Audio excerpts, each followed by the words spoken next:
Don't be surprised if you wind up meeting somebody out and about, maybe at a party. Again, you did not anticipate meeting somebody.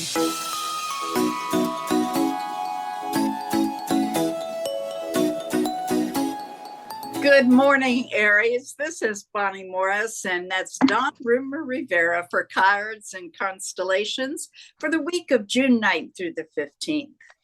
Let's get started. The moon is squaring Mars. Mars is in Leo, and the sun rules Leo. So the sun and the moon are squared, which means it's not quite as comfortable as you would think. We do have a lot of good energy between the moon and Saturn, which is always good because Saturn can be a little pistol. Neptune, though, figures into this. And when Neptune gets in it, remember, things get confusion, illusion, delusion. Now, we do have a little bit of the North Node in, which is wonderful because we are all ascending towards our North Node. That is our destiny. And the moon does go opposite Uranus at one point. And Uranus is in Taurus. Who rules Taurus? Venus. So we have Venus and the moon, and they are talking opposite, which means they're kind of playing a tug of war. And when they do a tug of war, you want to find the middle ground. And what that is Taurus is, or Venus is saying, I'm all about romance. The moon is going, I want to talk about my feelings. So we're going to have both this week. Now, Aries, you are ruled by Mars. Right now, Mars is in Leo, right? We just said that, ruled by the sun. So you and Mars are being ruled by the sun. That's your identity. Now, we possibly have some unexpected money coming in and a decision about what are you going to do with that money. There's going to be some discussion about responsibilities. However, the communication itself is confusing. Remember, Neptune's in there. You're going to need to make some changes, and you're not sure how you feel about that. You're surprised by some actions you take. On Tuesday, you'll find a lot of luck talking about your feelings with someone. And on Wednesday, expect to be asked out on a date. Plans begin for the weekend. On Thursday, again, you're going to be talking more about your feelings. This week's all about our feelings and romance. My kind of week, right, Dawn? Oh, all those damn feelings. Yeah, I don't understand. Okay, so we're talking about our feelings to a friend. There'll be some unexpected changes occurring regarding love. On the weekend, there's a lot of energy surrounding love, changes, romance, and surprise. Dawn, what do you have for Aries? Oh, my goodness. After that, I don't know if I can.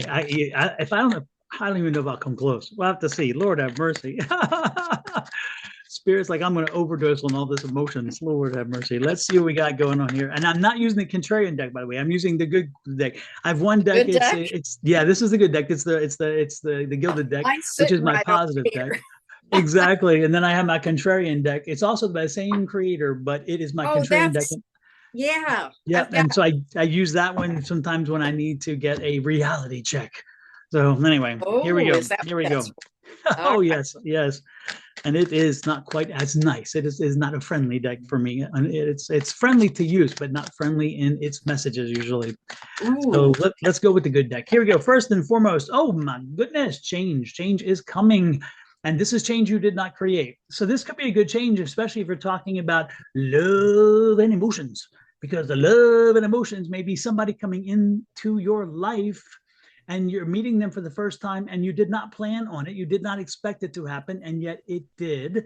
So this is a change card, but again, you didn't create the change. But as I always say with any change, whether you're creating the change or whether the universe is creating that change for you.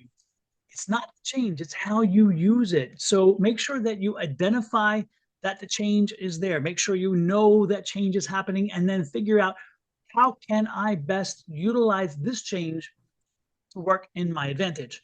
Because every change can be good and every change can be get bad. But if you find the way to tweak it to work to your advantage, then you have pretty much overcome the major hurdle, because changes again, changes puts things in flux, and people don't like flux.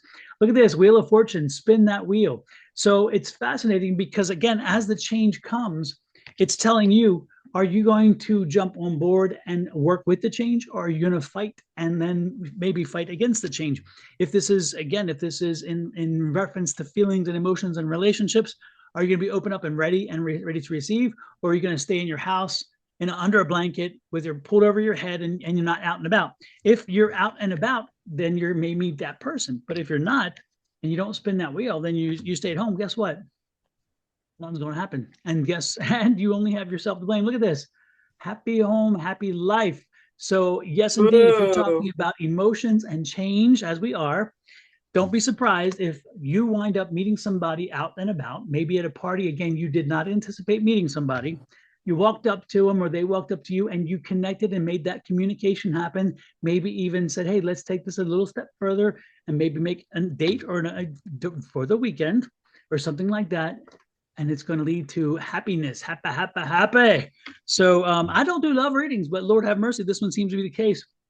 Look at this, planting seeds together, making things happen together. Remember, when you're doing this, it's not you being solo, not you being individual. It's you coming together with that person and finding that place where both of you have like ambitions,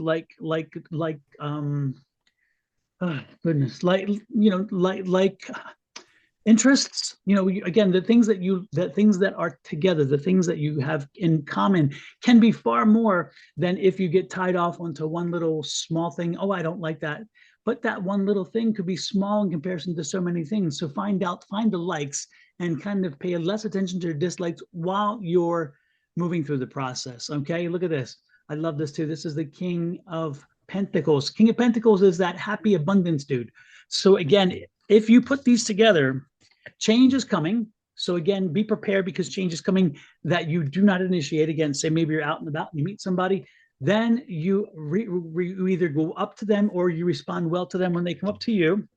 You wind up maybe even arranging for a little datey poo and having a little time out, and that leads to something more. You overlook some of the little silliness, and you embrace the fact you have a lot of things in common.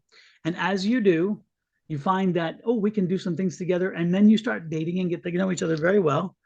And you realize, hey, this might be the one. So am I saying this is the one? No.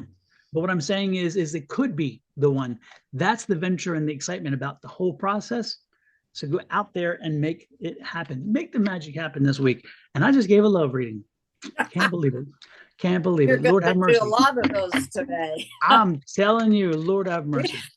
We have Venus squaring with Pluto. Pluto is the planet that's all about change, transformation. So he's squared with love, Venus, the goddess of love and money. So for some, a lot of money and changing going on. For most of the others, though, as I read it, a lot of love. I'll take that love any day of the week. Thank you all for checking in with us. Please hit the like, share, subscribe, and follow buttons. Share out the information. Help us grow our channel by helping other people get enlightened by this unique combination of astrology and tarot. We're the only folks on the net doing it. So join us again next week for another round of cards and constellations. For Bonnie and myself, have a great one. Love, light, and blessings until next week. Bye-bye.